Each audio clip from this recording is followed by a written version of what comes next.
إن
ইয়াউমুন নহর মানে হলো প্রবাহিত করা। তার মানে কি?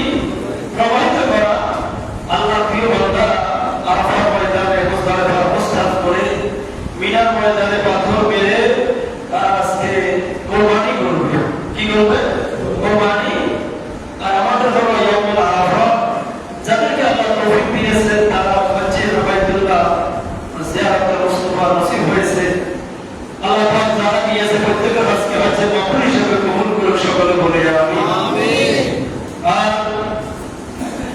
সেই পবিত্র মাস যেখানে লক্ষ লক্ষ মুসলমান ইমানদার মুমিন ভাই বোনেরা ময়দানে আরাফায় গতকালকে একত্র হয়ে সকলের ভাষা ছিল একই, কণ্ঠ ছিল একই, লাব্বাইক আল্লাহুম্মা লাব্বাইক লাব্বাইক লা শারীকা লাকা লাব্বাইক ইন্নাল হামদা ওয়ান নি'মাতা লাকা ওয়াল মুলক লা শারীকা লাক।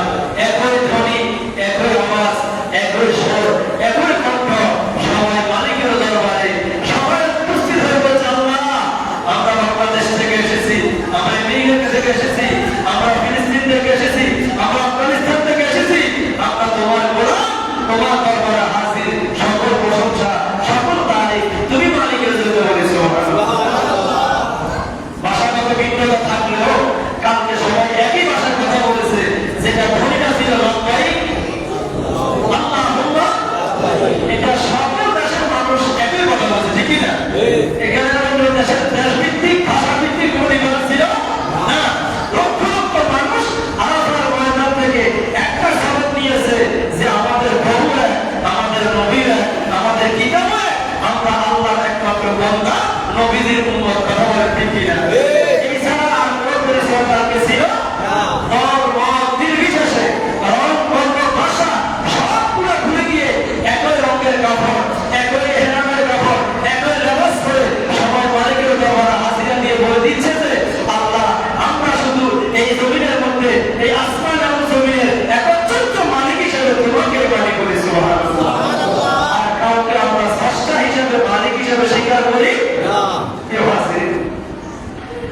বিরোধীদের সুন্নাহ অনুযায়ী আজকের এই দিবসগুলোকে বলা হয় আইয়ামে তাশরিক। কি বলা হয়? আইয়ামে তাশরিকের দিবস। আইয়ামে তাশরিক হলো ফুকায়ে কেরামের হিসাবে 9 তারিখ থেকে শুরু করে আমরা 13 তারিখের আসর পর্যন্ত যে দিনগুলোতে, বিশেষ করে আমাদের দেশে আজকে ফজর থেকে তাকবীর পড়া শুরু হয়েছে না? হয়েছে কিনা? আজকে ফজর নামাজের পর থেকে আমাদের তাকবীর পড়া, যে প্রত্যেক ফরজ নামাজের পরে পুরুষ হোক আর মহিলা হোক, পুরুষরা আওয়াজে বলবে, মহিলা 3 বছরে বলবে, কি বলবে?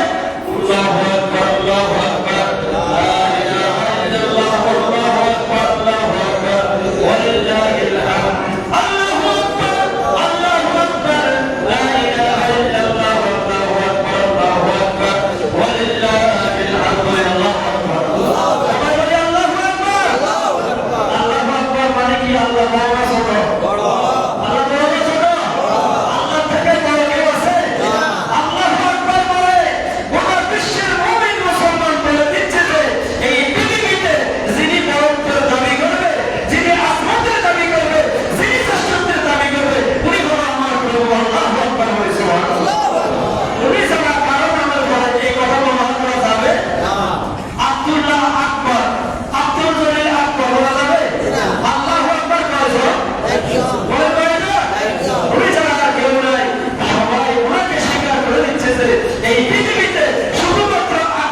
আসর নামাজের শেষ ভাগ চলে আসে, তখন দিন কি শেষ নাকি শুরু? দিন শেষ না শুরু? দিনের শেষ অর্থাৎ মানুষের জীবনে একটা বড় সময় আছে কিনা? আছে কিনা? যেমন আমার বাবা, উনি এখন জীবনের কি চলবে না বড় সময়, বড় সময়। ইব্রাহিম আলাইহিস সালামের জীবনে একটা বড় সময় এসে গেল। আল্লাহ রাব্বুল আলামিন দয়া করে মায়া করে আমার আল্লাহ বলে ফাআলুল লিমা ইউরি, আমি যা চাই তা করি। সুবহানাল্লাহ বলে আমার আল্লাহ বলে আমি যা চাই তা করি। তোমরা মনে করো সন্তান হওয়ার জন্য যুবক লাগবে, যুবতী লাগবে, এটা আমাদের মানবীয় কনসেপ্ট, মানবীয় ধারণা। হবে না, এটা আমাদের জ্ঞান। আমার আল্লাহ বলে এটা তোমাদের জ্ঞানটাকে আমি ডাউন করে দিব। আমি আল্লাহ আমার ক্ষমতা দেখানোর জন্য আমি ইব্রাহিমকে বৃদ্ধ বয়সের সন্তান দিয়ে আমি আল্লাহর পুত্র জাহির করে দিব বলে সুবহানাল্লাহ।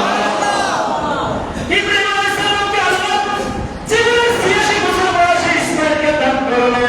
কত বছর বয়সে? কত বছর বয়সে?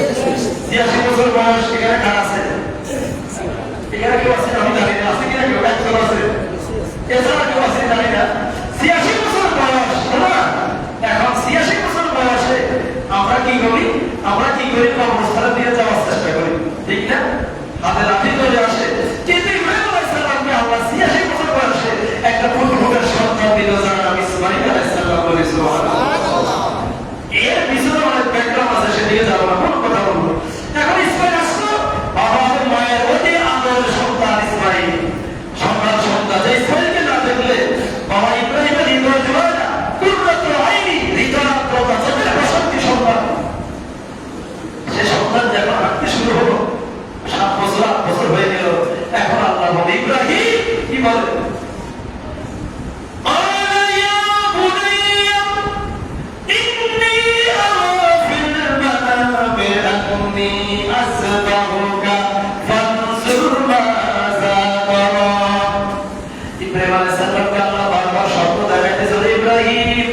এই পৃথিবীতে যেটা প্রিয় জিনিস, ওই প্রিয় জিনিসটা আমাকে দিয়ে দেন। প্রিয় জিনিস কাকে দিবে? আল্লাহকে। কাকে দিবে? প্রিয় জিনিসটা আমাকে দিয়ে দাও। কিন্তু ইব্রাহিম আলাইহিস সালাম প্রিয় জিনিসটা চিন্তা করলো, সন্তানের দিকে চিন্তা যায় না, চিন্তা অন্যদিকে। কেমন এই সন্তান কিভাবে যাবে? উনি কোরবানি মনে করছে প্রিয় জিনিস মানে হওয়ার সম্পদ। সম্পদ তাও মানুষের কাছে একটা প্রিয় জিনিস। উনি আল্লাহ রাস্তায় কোরবানি শুরু করলো, পশু কোরবানি, হট কোরবানি শুরু করলো। এক এক কোরবানি এসেছে ৫০টা, ৬০টা, ১০০টা পর্যন্ত কোরবানি শুরু করলো। কি কোরবানি করতেছে? কোরবানিটা আমার আল্লাহর কাছে একটা প্রিয় আমল। কি আমল? প্রিয় কাজ। আল্লাহ কোরবানিকে পছন্দ করে। এখন এই আল্লাহ আমার যখন কোরবানি করুন না কেন, আমার আল্লাহ বলতেছে ইব্রাহিম তোমার প্রিয় জিনিসটা আমাকে দিয়ে দাও। বলে সুবহানাল্লাহ। ইব্রাহিম শেষ পর্যন্ত রাসূল নিলেন, আল্লাহ আমি বুঝে নিলাম আমার প্রিয় জিনিসটা কি। এই জমিনে আমি সেই জিনিসটাকে বেশি ভালোবাসি, ইসমাঈল থেকে আমার হৃদয় আর প্রিয় জিনিস আর কিছু। ইসমাঈলের মতো প্রিয় জিনিস আর আমার জমিনে কিছু। আমার ইসমাঈলকে সাকিয়ে যাচ্ছে আল্লাহ, চাচ্ছে কি করা দেখেন। আল্লাহ চাচ্ছে ইসমাঈলকে কেমন পরীক্ষা দিল বাবা।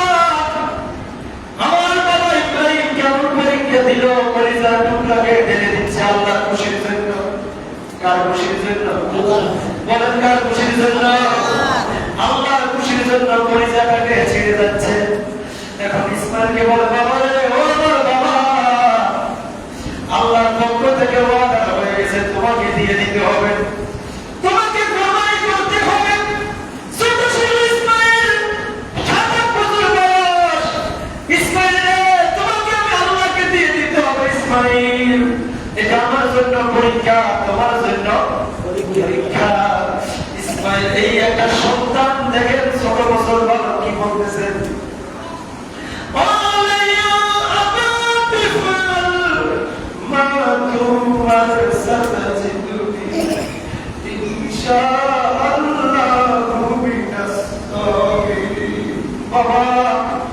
আপনার প্রভু আপনাকে যে ওয়াদা করেছে সেই ওয়াদা আপনি বাস্তবায়ন করেন। তবে সন্তান হিসেবে আমি বাবা আপনার ছোট সন্তান, আপনার কলিজার টুকরা নবী, অবশ্যই আমি ইসমাইলকে ধৈর্য হারা পাবেন না, আমি ধৈর্যশীলের কাতারে থাকবো বলে আল্লাহ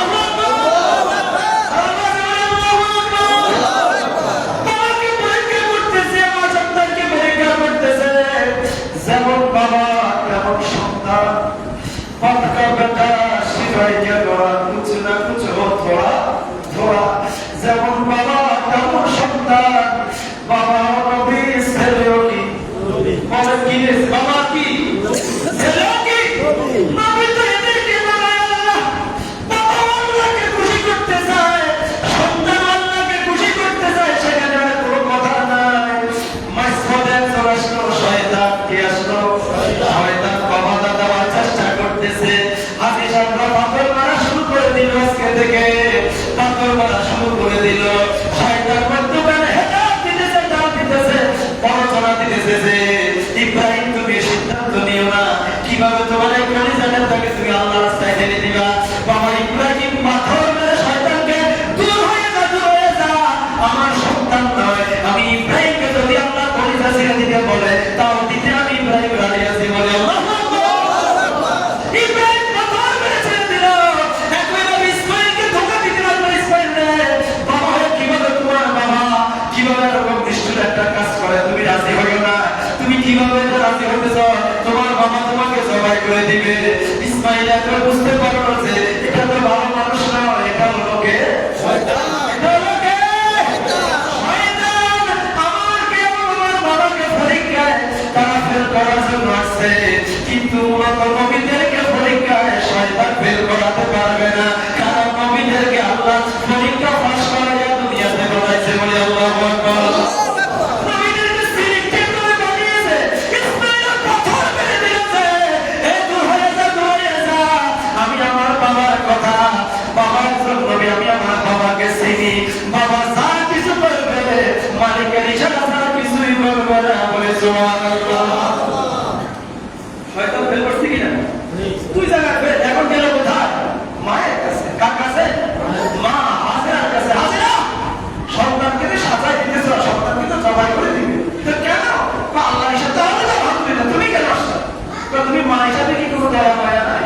এখানে কোনো কিছু নাই। পাথর মেরে সেই হাজেরা বলে দিলে তো দূর হয়ে যা, তুমি আমার দোয়া ফেল করতে চাইছো না, আমি আমার মা হিসাবে, আমার আল্লাহ যদি কোটি কোটি সন্তানের ভিতরে আমার ইসলামের পছন্দ করে, আমি মা হিসাবে আমি আমার উপর রাজি আছি বলে সুবহানাল্লাহ।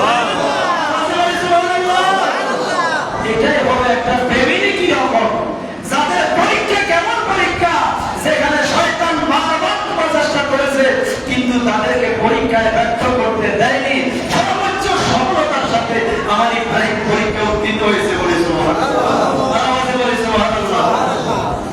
বারবার ময়দানে, মিনার ময়দানে নিয়ে গেল, কোথায় অনেক কথা কেটে দিয়ে চলে গেল, কোথায় মিনার ময়দানে কোরবানি করবে। কাকে কোরবানি করবে?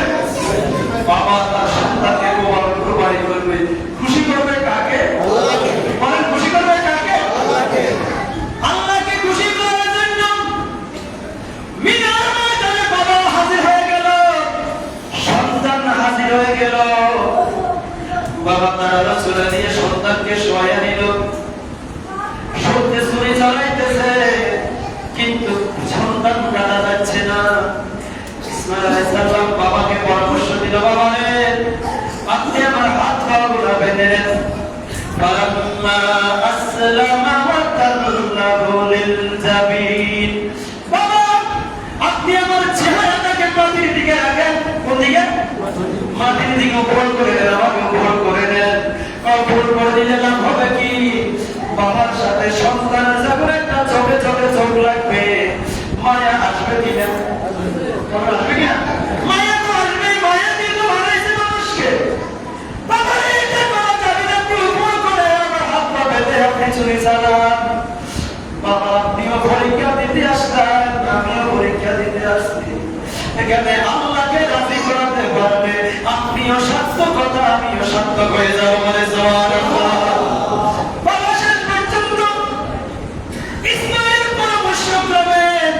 সন্তানকে উপর করে সবাই যখন ছুরি চালাইতেছে, কিন্তু যতই চালায় না কেন ছুরি ইসমাইলের একটা পশম কাটতেছে না।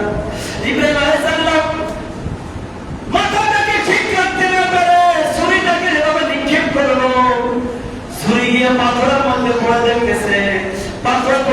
দ্বিখণ্ডিত হয়ে গেল বলে আল্লাহু আকবার।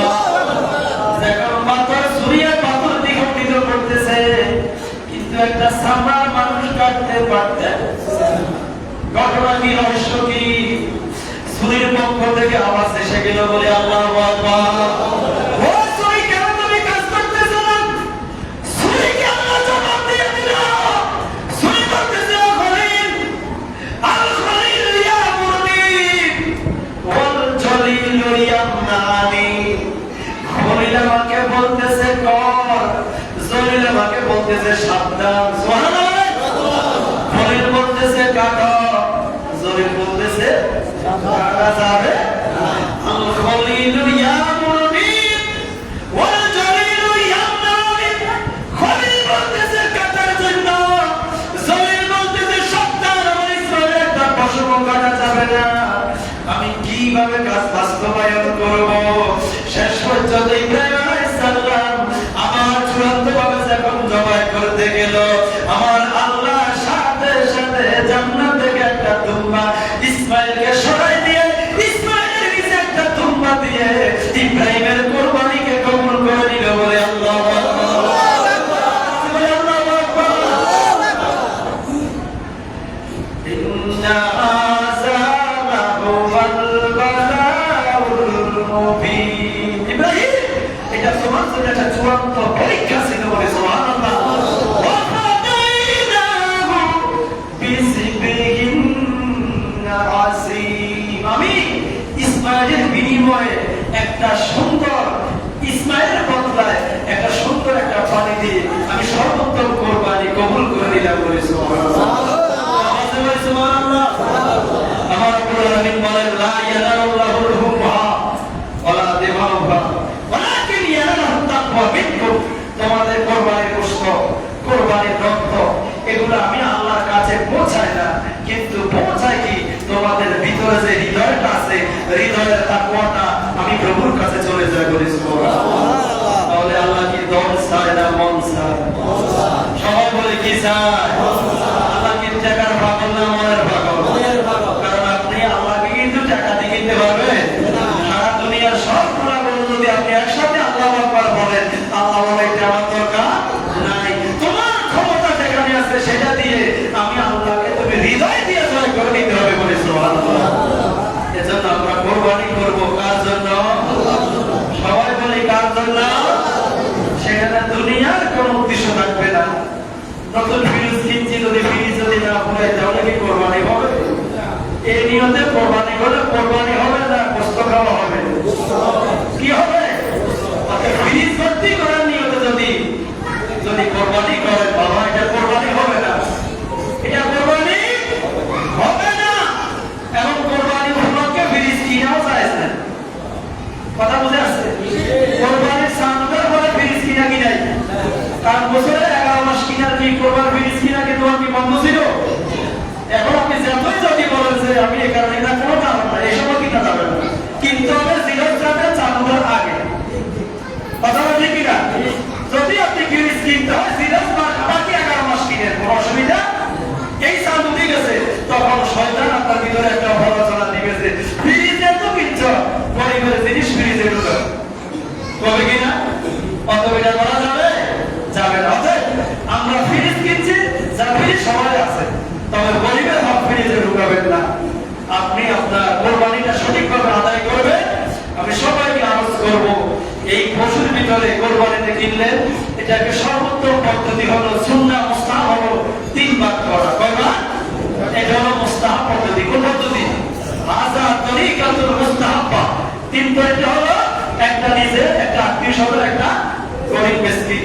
এরপরে যদি কারো সদস্য সংখ্যা বেশি হয়, সে ইচ্ছা করলে নিজে রাখার পরে 6 পরিবার দিলেও কোরবানি আদায় হয়ে এটা সদস্য বোঝায়। প্রত্যেকের অবস্থার অনুযায়ী আপনি আপনার মনটাকে কোরবান করবেন। আপনার মনটাকে কোরবান করে দেওয়া হলো কোরবানি। আল্লাহ পাক সঠিকভাবে সবাইকে যেন সঠিক পদ্ধতিতে হালাল পয়সার মাধ্যমে কোরবানি করার তৌফিক দেন সকলে বলে আমিন। এই কোরবানির ভিতরে আমার এক ভাই বলছে মৃত ব্যক্তির না জন্য কোনো শরীয়ত নাই। নামাজ, রোজা, হজ, যাকাত সব কারা? জীবিত না মৃত লাই? মৃত ব্যক্তির জন্য সব নফল, সব কি আলা সাবিলিন নফলা। মৃত ব্যক্তির জন্য নামাজও পড়া যায়। আমি আমার বাবার ইসরা জগতের 2 রাকাত নামাজ পড়লাম, এটা কি ফরজ না নফল? আমি আমার বাবার ইসরা জগতের 2টা রোজা রাখলাম, এটাও কি নফল? আমি আমার বাবার জন্য কোরবানিতে একটা নাম দিলাম, সেটাও কি? এটা নাম ওয়াজিব। কোরবানি করা ওয়াজিব, মৃত ব্যক্তির জন্য দেওয়াটা কি? এমন করা যাবে না যার উপর কোরবানি ওয়াজিব সে ওয়াজিব না দিয়ে বাবার নামে কোরবানি দিলে এটা কি হবে? যদি আপনি একটা কোরবানি পশু ক্রয় করছেন, দেখা যায় আপনার পরিবারের সদস্য সংখ্যা 5 জন, কয়জন? আপনি আল্লাহ নবীর নাম দেওয়ার পরও দেখা যায় আলাদা নাম দেওয়া যায়, যেহেতু নবীজি বলছে গরুতে, মহিষে, ওটে 7টা নাম দেওয়া যাবে, কয়টা না? সেই হিসাবে আপনার নাম যদি অতিরিক্ত থাকে, সেখানে আপনার মুরব্বী, সেটা যে মুরব্বী হোক, বাবা হোক, মা হোক, দাদা হোক, দাদি হোক, নানি হোক, শ্বশুর হোক, শাশুড়ি হোক, ওস্তাদ হোক, হিসাব হোক, কোনো অসুবিধা আপনার ফির মুর্শিদে নাম দিতে পারবে। যদি সেটা হবে নফল, কি হবে? নফল হিসাবে করা যাবে। তবে ওয়াজিব হবে, বুঝে আসতে তো? নবীজির নামে দেওয়া যাবে। নবীজির নামে অবশ্যই দেওয়া যাবে। আপনি নবীজির উম্মত, নবীর নামে কোরবানি দিবেন, এর থেকে বড় পাওয়া কি? আপনি যদি নবীর নামে কোরবানি দেন, এটা হলো আপনার সবচেয়ে বড় পাওয়া। আমার নবী রহমতুল্লাহ আলামিন উম্মতের জন্য কোরবানি দিয়েছে কিনা? দিয়েছে। আমার নবী উম্মতের নামে কোরবানি দিয়েছে। তো উম্মত হিসেবে যদি আল্লাহ আমাকে তৌফিক দেয়, আমি যদি নবীজির একটা নাম দিতে পারি, আলহামদুলিল্লাহ, এটা হাজা মাসরুরুন জিদ্দা, এটা অত্যন্ত সুসংবাদ। আপনার জন্য একটি বড় পাওয়া যে আপনি আপনার নামের মধ্যে আমার দয়ালকে অংশগ্রহণ করতে পারছেন, এর থেকে বড় সুসংবাদ আর কিছু হতে পারে? তৌফিক থাকলে দিতে পারবেন ইনশাআল্লাহ। আর আমি আমার সকল ভাইদেরকে বলবো, আমরা কোরবানি পশু যারা ক্রয় করেছি অত্যন্ত যত্নের সাথে শক্ত লোক দিয়ে কোরবানি করবে, দুর্বল লোকের কাজ নয়। অনেকে দেখা যায় দুর্বল লোক দিয়ে একজন লোক, 2জন লোক যদি শক্ত থাকে একটা গরু সমাজে যথেষ্ট, কিন্তু দেখা যায় লোক 10 জন গেছে, সবগুলো আগামী নেই। সবগুলো কি এগুলো কাজের লোক 2জন হলো কি কাজের লোক রাখবেন, কি রাখবেন? ওইগুলো রাখবেন, তবে মূল কাজে গেলে তাদেরকে রাখবেন। জবে করার পরে আগামী লোকের দরকার বেশি, কিন্তু জবে করার সময় কাজের লোকের দরকার বেশি। আমরা থাকবে। এখন বয়সে আমি বলতে চাই, আমার কাছে 2টা দাওয়াত আসছে, এখানে 2টা মাদ্রাসা, একটা মাদ্রাসা আপনাদের এখানে পাশে, সেই মাদ্রাসা আপনারা চামড়া পয়সা দেওয়ার চেষ্টা করবেন। এগুলো তো আপনি খেতে পারবেন না, অবশ্যই বাবা কাউকে দিবেন কিনা? পাশে আপনাদের পাশে একটা মাদ্রাসা আছে চিতোষী জলপুরি নুরানি আমাজিয়া মাদ্রাসা, সেটাও একটা দাওয়াত আসছে। আপনারা এই মাদ্রাসাগুলোর প্রতি খেয়াল করবেন। আপনাদের চামড়া যদি বলেন চামড়া দিবেন, চামড়া বিক্রির অর্থ দিবেন, আপনারা খেয়াল করবেন। আল্লাহ সকলকে দাওয়াত তৌফিক দেন, সকলে বলি আমিন। পরিসমাপ্তি হলো আমাদের কালকের ঈদের নামাজ। ঈদের নামাজ একটা সময় নির্ধারণ করতে হবে, সেই সময়টা আপনাদেরকে বলতে হবে। বলেন আমাদের বর্তমানে ফজর নামাজ কিন্তু জমা হয় কোন জায়গায় 4:40, কোন জায়গায় 45, এটার ভিতরে হয়। অর্থাৎ 5টার ভিতরে ফজর নামাজ শেষ। কথা কি না? 5টা যদি ফজর নামাজ শেষ হয়, তাহলে আপনাদের ফজরের পরে কত সময় প্রয়োজন চিন্তা করে বলেন। 5টায় নামাজ শেষ, জি 7টা হলে কেমন হয় বলেন? আচ্ছা, যারা 7টা যারা বলছেন তারা 7টা বলেন।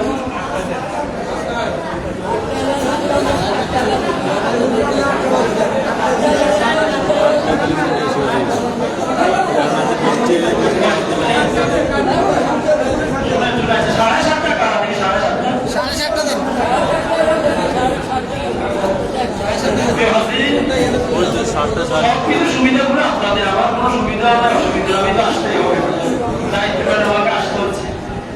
বিশেষ বিষয় বর্তমানে আবহাওয়া কিন্তু ভালো না, এটা একটু মাথায় রাখবেন। আবহাওয়াটা কি নয়, বৃষ্টি কখনো কোনো বলা যায়, যিনি দিবে ওনার কাছে কোনো কারণ দরখাস্ত দিলে লাভ হবে না যে আগামীকাল করবার বৃষ্টি দিয়ে না, এটা ওনার সন্তুষ্টি। উনি যদি ভালো মানা করে কালকে একটা ভালো পরিবেশ দিবে, আল্লাহর কাছে আমরা দোয়া করি আল্লাহ তাআলা আমাদেরকে একটা ভালো পরিবেশ দেয়, সকলে বলি আমিন। সবাই বলি আমিন। খারাপ দিলেও কি কিছু করা যাবে? তো কোরবানি তো করতে হবে, যে নামাজও পড়তে হবে। আমি আশা করব আমার এখানে 7টা, 7:30, 7:15 অনেকগুলো টাইম আছে, তার মধ্যে দেখা যায় 7টার সময় বেশি, 7টার সময় কি বেশি। আমি সবার দৃষ্টি অবলম্বন করে আগামীকালের ঈদের আসার জন্য 7:15। ঠিক আছে, সবাই আলহামদুলিল্লাহ বলেন।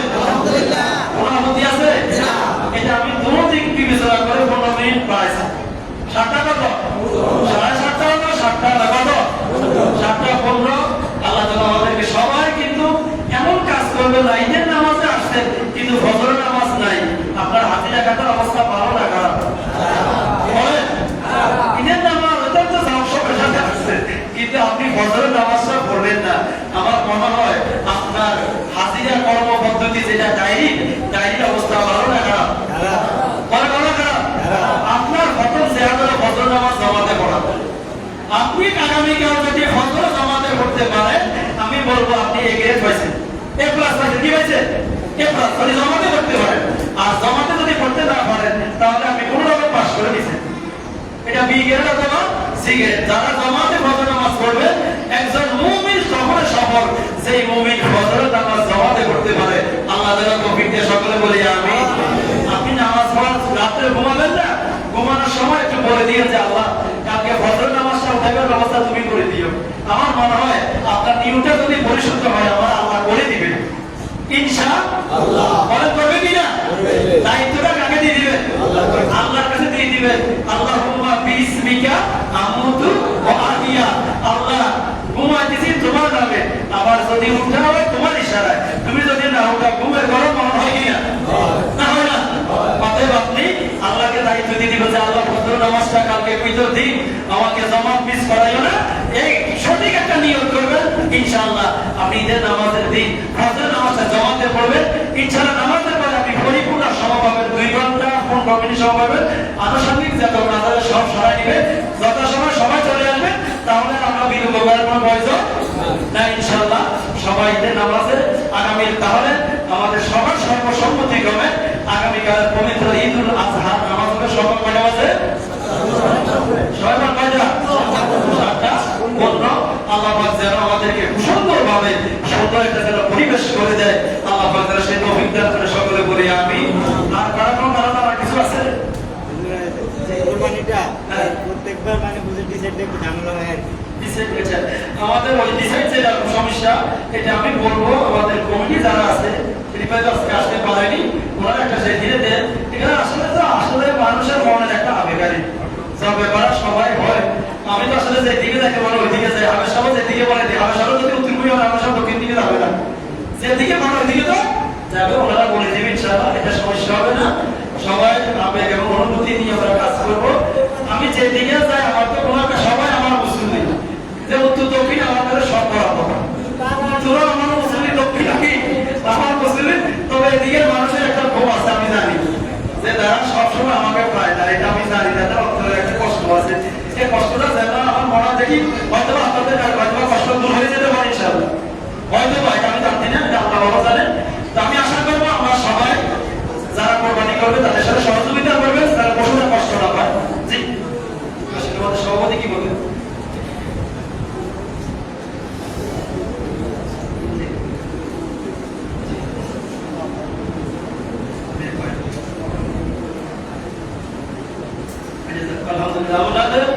ওই যে মনের সমস্যাটা, সেটা আমাদের সভাপতি সাহেব বলে দিতেছে। আপনি তো কয়েক বছর ওইদিকে ছিলেন, এবছর আপনি এদিকে থাকবেন। আশা করি এগুলো নিয়ে কারো দ্বন্দ্ব করবেন না আপনারা, আল্লাহর হস্তে। এগুলো নিয়ে দ্বন্দ্ব করাটা ভালো নয়, কারণ আমরা কুড়ি গাড়ি আমরা একটু করবো, অন্য কেউ কি করতেছে? এটা স্যাক্রিফাইস করা, কম্প্রোমাইজ করা, এটা ভালো। স্যাক্রিফাইস এবং কম্প্রোমাইজ এই দুটোর ভিতরে অনেক শান্তি আছে। বল আছে কিনা? বল আছে কিনা? ইনশাআল্লাহ। জি, আচ্ছা, কুরবানি আকিকা কথা বলে আগে বললে আমার সময়টা নষ্ট হতো না। কোরবানির সাথে আকিকা দেওয়া যাবে। শুনেন, কোরবানির সাথে আকিকাটা আলাদা দেওয়া ভালো। আলাদা দেওয়াটা কি একসাথে করাটা ভালো নয়, তবে আদায় হবে। আকিকা কোরবানি দেওয়া যাবে, ছেলে যদি হয় সেখানে 2 নাম দিবেন, মেয়ে হলে 1 নাম দিবেন। আকিকা দেওয়া যাবে, উত্তম হলো আলাদা দেওয়া। কোরবানির সাথে দেওয়ার বৈধতা আছে। এরপরে যে নাম দিতে ব্যক্তি ওটা বলে দিলাম। আর নামটা হলো মূলত নামের মাধ্যমে অমুকের নামে কোরবানি হয় না, কোরবানি হয় আল্লাহর নামে। 6 জনের পক্ষ থেকে, 5 জনের পক্ষ থেকে। নাম হবে কার? আল্লাহ। নাম কার? আল্লাহ। কোরবানি কিন্তু কোনো ব্যক্তির নামে কোরবানি হবে না। ব্যক্তির নামে কোরবানি হলে তো পশুটাই হারাম হয়ে যাবে। অমুকের পক্ষ থেকে কোরবানি হবে। আপনারা নামগুলো আগে লিখে রাখবেন, তাহলে সুবিধা হলো, সমস্যা হয় না, সমস্যা হয় না। আমি অনেক কথা বললাম, আর যদি কোনো কথা থাকে ইনশাআল্লাহ আগামীকাল বলবো। আল্লাহ যদি ভাইয়া